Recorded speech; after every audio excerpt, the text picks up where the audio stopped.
He promises to keep us safe, and he can't even stay awake. He says things over and over like, I alone can fix it. And he's broken every promise, everything. Not just our economy, and now the world economy, but our federal agencies, our healthcare, and on and on.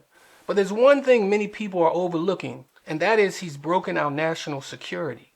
And so before we talk about what they won't tell you, what about the question why? Why has Donald Trump fired our best and brightest leaders serving at the top of national security posts? Donald Trump just ignorantly fired them. Some say because of different stances on policy, while Trump says this: I know more about ISIS than the generals do, believe me. But our national security leaders were the best and brightest. They were also loyal to our Constitution, our country. And by that, they met all the standards they needed to. Just by that alone. Loyalty to the Constitution supersedes loyalty to the president, if you didn't know that. But not only is Donald Trump asleep, he's not loyal to the Constitution. He is not interested in the Constitution, but rather a white nationalist agenda. As a result, heads of national security who are loyal to the Constitution are Donald Trump's enemies. But even aside from all that, I'm sure most of you have noticed that his appointees are incompetent in every category. But let's stick with national security and start with Pete Hegseth. John Radcliffe.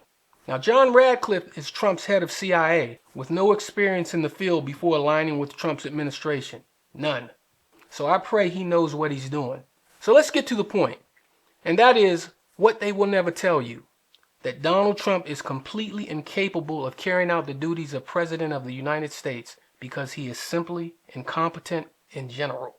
But, and aside from the fact that he is also in cognitive decline, Donald Trump is insane.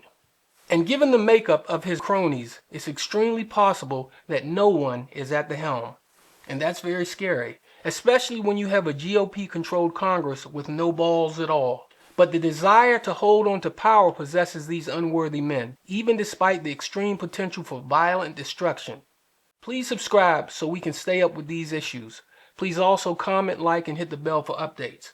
This is American News Trust. I'm Steele Black.